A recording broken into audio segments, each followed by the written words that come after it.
The Mixed Mornings and More podcast with Steph and Shawn. Now available daily. Good morning, world. Hey, good morning. Happy Wednesday. It's November 30th, 5:32. Can we just talk about the past 24 hours for a hot second here, Steph? Yes, please. Go on. Okay.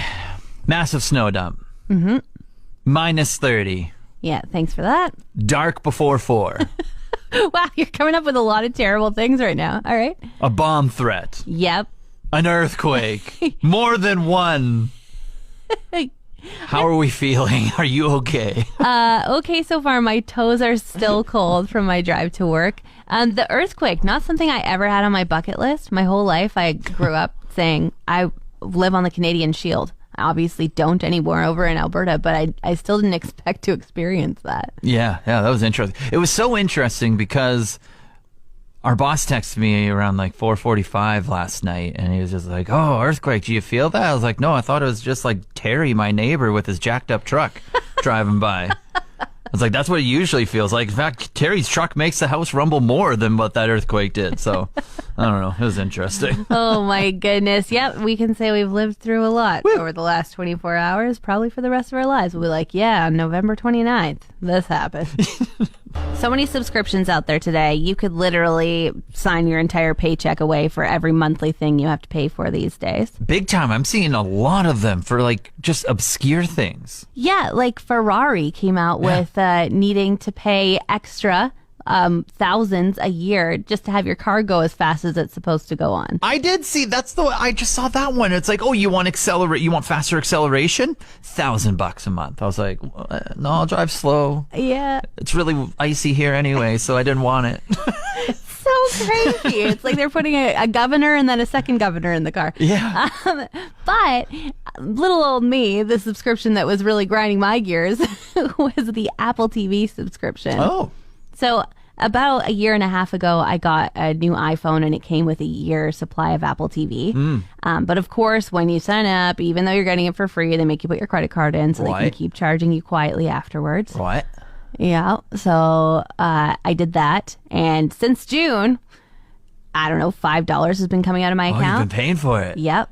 But then they upped the price of Apple TV to $8.99 a month. And you noticed it. I sure did. I was like, you're not going to fool me any longer. That However, $3.99 that they're taking away, that was the noticeable chunk. It was too much. I'm like, man, I could rent a movie for $5 a month. That's okay. But for $9 a month, absolutely not. Yeah.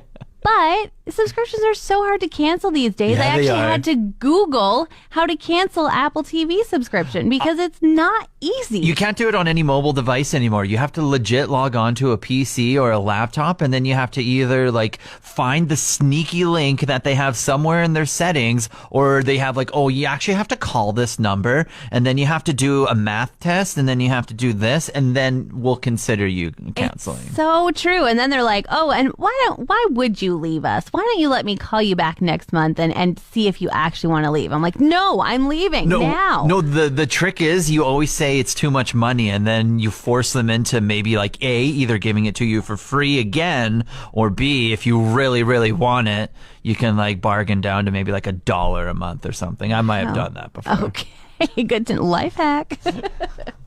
This might be a rhetorical question, but if anyone has the answer, I would love to hear it.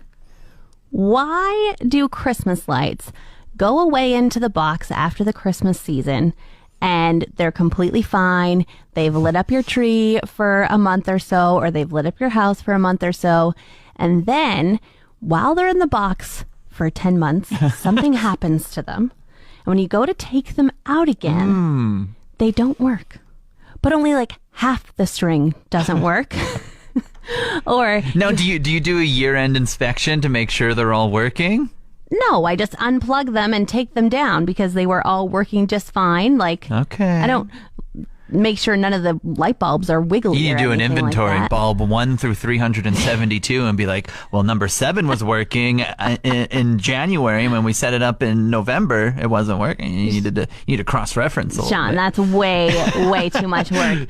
No, that's a really good idea. That's a really good thought, though. Like, do the little Christmas elves come, or does like Big Christmas get after you a little bit and send someone in to be like, oh, in order to sell Christmas lights every year, we need to sabotage all the pre pre-existing ones. Well, they do pull a little bit of an Apple with changing the chargers every couple of years. They change the light design every couple of years. Oh. So you might have great working lights for 2 winters outside your house. You put them in the box. You go to take them back out again. Half the string doesn't work. But, did you know we switched the color pattern? So if you put those on your house, they're not going to match anymore when you go to buy the 1/2 string replacement. Oh, big Christmas is tricky like that. If it wasn't expensive enough as it was already buying gifts for people, now you got to replace all the decorations and everything. Yeah, it's like I already bought this once. I don't need to buy it again. Come on. Yeah. If anyone knows about like electrician stuff, and if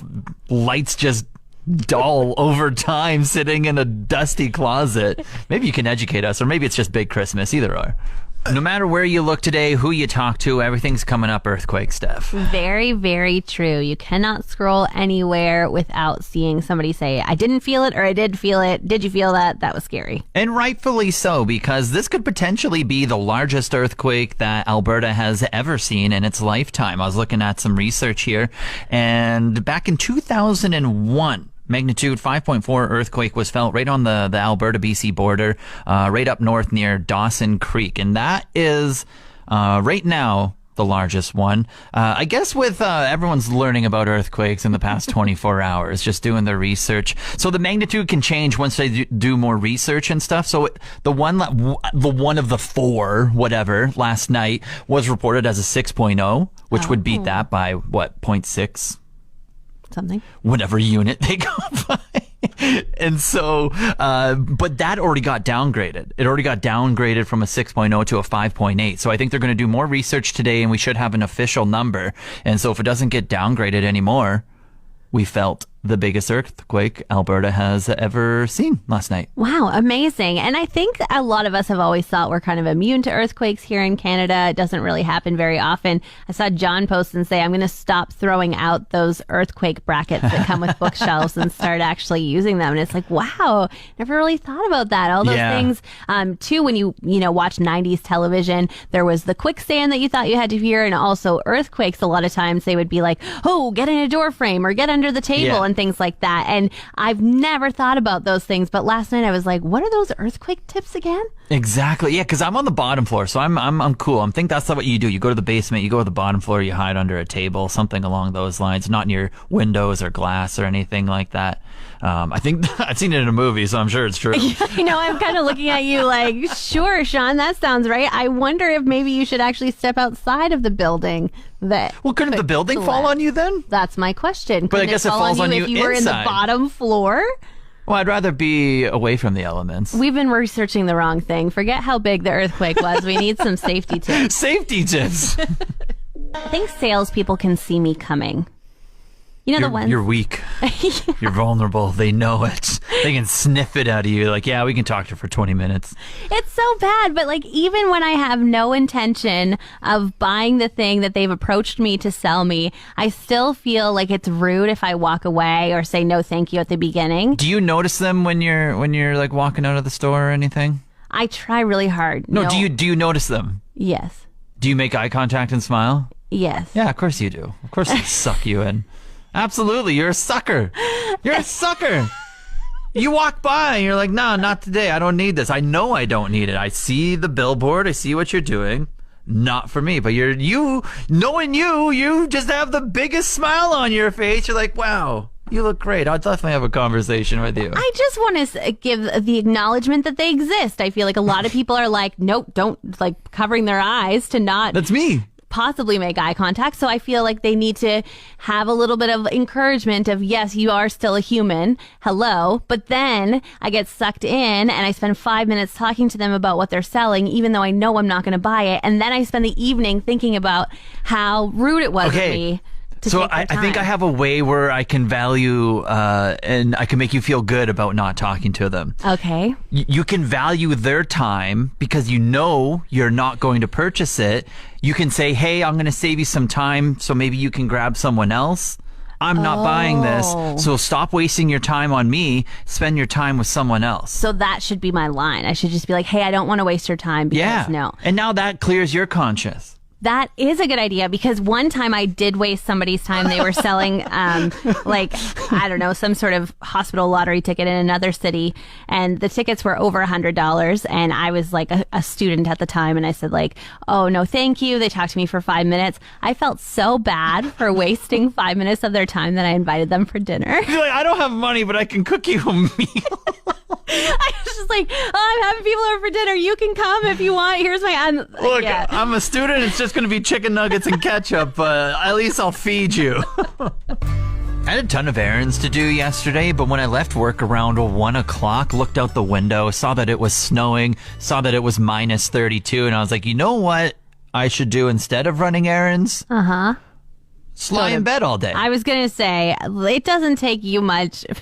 at all for you to be like, you know what's better? My bed. I can wait. I can eat later next week. I'm not going to the grocery store. Like everything is just going to be put off by the cuddles of your bed. I need one thing to happen. I'm like, you know what would be better? Lying in bed. It's like, oh, the wind's blowing above 5 kilometers per hour. Bed. Oh, it's not sunny. And, oh, there's a cloud in the sky. Bed. Yeah, everything is, the answer is always bed for you. I saw a drop of rain. Bed. Bed. Oh, I saw somebody out there that might say hi to me. Bed. Bed. My social anxiety is crippling me after work because all I want to do is sleep. Bed. Yeah, so essentially something came up yesterday. It was the minus 30 and snow. I was like, yeah, bed feels good for the rest of the day. Although I did get out of bed around 4:30 and I actually did something productive. Wow. Okay, Shawn. What'd you do? Go get a battery for your car? No, I didn't do that. Don't be silly. You've been needing that for a year. Silly. Right. All the excuses. Bed. Yeah. Yeah, don't be silly. That costs money too, and I don't have that either. Okay. So I've been command starting my car every day. I haven't been driving it, but I've just been command starting it to make sure it starts so I don't have to give it a boost. Uh-huh. But by doing that, I've been running out of gas, and I went in it the other day, and I was on E. So I quickly drove the 2 minutes over to a gas station, filled it up, parked it back in the parking spot, and then hopped back into bed. So I moved a little bit. Did you say like, I feel so productive. I deserve a nap? Yeah, I did. Actually. Oh my God. I was like, wow, that was exhausting. I'm going to take a hot shower and hop back into bed. I can't believe as well that you are literally paying to command start your car in gas tanks. Like, you don't go anywhere and you're just like, you know what? In a month, I'll refill this car up. Yeah, that's my first time filling up in like in a month and a half. So, pretty good. Aren't you pretty blessed? Good. So, Steph, what's up? What's up? You flashing your face at me with your new accessories? Oh, did you notice? It's like I have little new glasses on my face over here. They do look really good, Shawn. They are vastly different too. I took a step. I think I talked about this last week. Took a step out, and I went with the clear framed ones, and I was a little nervous about it all, but I'm digging them. Yeah, they look awesome, and I find it interesting the way fashion evolves because clear framed glasses. Clear flames. Oh my!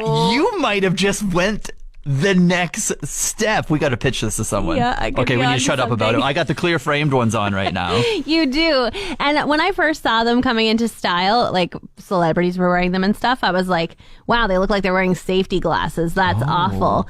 But the same with rompers. As things evolve and you see them more and more, you're like, those are actually really nice. Yeah. Maybe I could wear those. And like, you do look great in them. And I don't think you're giving me any safety glasses vibes at all anymore. I think you're giving me very stylish. Thank you. Good looking guy. Well, I appreciate the comments. Welcome. It's very nice of you. No, I remember when I put it out there, I put it on like Instagram stories and had a bunch of listeners just reach out and be like, yeah, I loved my clear frames. Like I get compliments on them all the time. And I was like, I'm just going to take the dive. There's a Black Friday deal attached to this. It's not costing a lot of money. It's an easy switch up. So for anyone else that wants to maybe take the dive into the clear frame, let me be the one that pushes you over the edge and tells you to take the purchase. And just show me what you look like as well, because we can be clear frame buddies. Yeah, I find it interesting as well because you said, I'm not going to wear them all the time. It'll just be like fun occasions that I'll put them on. But I have seen them every day this week since that package arrived in the mail. You're like, you know what? I look pretty fly. I could look fly every day. Well, when you get compliments every day, I'm going to keep on doing it. It feels great to be complimented. Want more of today's show? Download the Mixed Mornings and More podcast. Now available every weekday.